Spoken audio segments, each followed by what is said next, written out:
বিসমিল্লাহির রহমানির রহিম। মানবাধিকার সামাজিক উন্নয়ন কল্যাণ পরিষদের চেয়ারম্যান আলী হায়দার। আজকে দেশের মানুষের মধ্যে আতঙ্ক জোর যার মূল্যোক্তার, চাঁদাবাজি, মাদক বিক্রি, চড়াচড়ি, সন্ত্রাসের হাতে জনগণ জিম্মি। একের জমি আরেকজনে দখল করে নিচ্ছে। আজকে প্রশাসন নীরব আছে, সেনাবাহিনী মাঠে থেকেও তারাও নীরব। জনগণ কার কাছে যাবে? মানবাধিকার তরফ থেকে আহ্বান করব জনগণকে যে আপনারা ঐক্যবদ্ধ হন।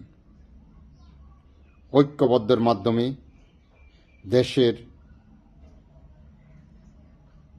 চাঁদাবাজ, সন্ত্রাস, মাদক বিক্রিকারককে দমন করা সম্ভব। আপনি আর কতকাল পিছে থাকবেন? এগিয়ে আসুন, আপনার সন্তানের ভবিষ্যৎ নিশ্চিত করুন। সারা বিশ্বের কাছে মাথা উঁচু করে দাঁড়ানোর ব্যবস্থা করুন।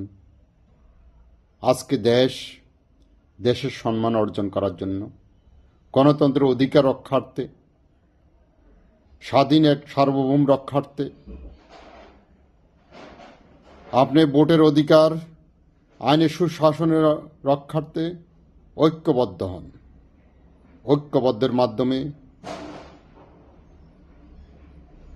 সব কিছু সমাধান করা সম্ভব। আপনি একা সম্ভব না কোনো কিছু করা। আজকে সাধারণ জনগণকে আহ্বান করব, যারা মাথা মোড়া উচ্চ পর্যায়ে আছে তাদের দিকে ফলো না করে আপনার এলাকায় আপনি মানবাধিকারের কমিটি গঠন করুন, ঐক্যবদ্ধ হন, সমাজকে পরিবর্তন করুন, দেশকে পরিবর্তন করুন, দেশকে সভ্যতার দিকে এগিয়ে নিয়ে আসুন, সন্তানের ভবিষ্যৎ নিশ্চিত করুন।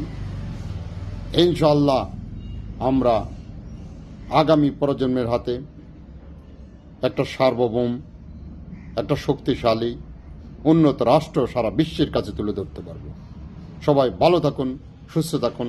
আসসালামু আলাইকুম।